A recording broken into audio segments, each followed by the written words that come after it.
Voici le chapitre le plus dramatique de tout l'Évangile, celui qu'on ne peut lire sans que l'émotion et l'angoisse nous vous serrent la poitrine et que la douleur nous vous emplisse les yeux de l'âme.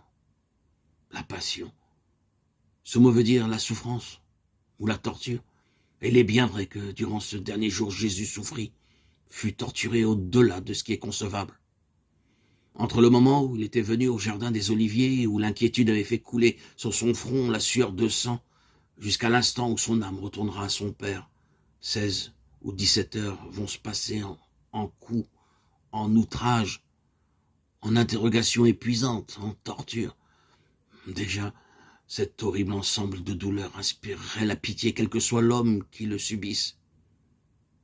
Et c'est à un innocent qu'on inflige, au plus doux, au plus généreux des êtres, à celui qui était venu crier à toute l'humanité « Aimez-vous les uns les autres » devant une telle barbarie, devant une telle injustice. N'est-il pas vrai qu'on a envie de se taire, de pleurer et de prier?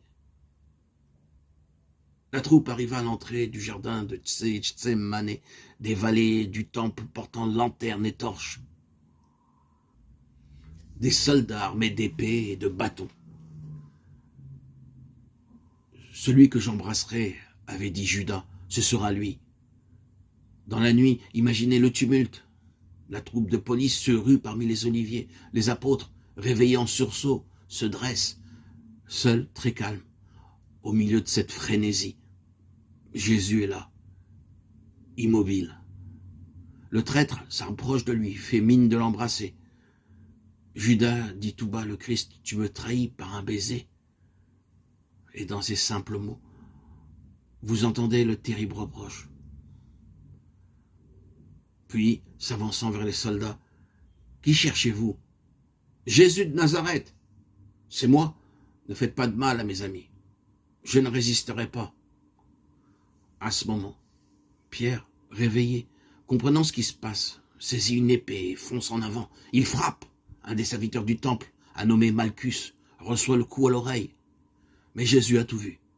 Rends ton épée, ordonne-t-il à Pierre. Crois-tu que si je le voulais, le Tout-Puissant ne m'enverrait pas des légions d'anges pour me défendre? Et d'un geste, il guérit le blessé. Puis, il se livre aux hommes qui l'arrêtent, tandis que, épouvantés, tous les disciples fuient, se dispersent dans la nuit.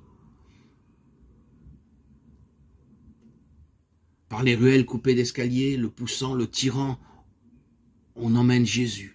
Où donc? Au palais du grand prêtre, chez Caïphe.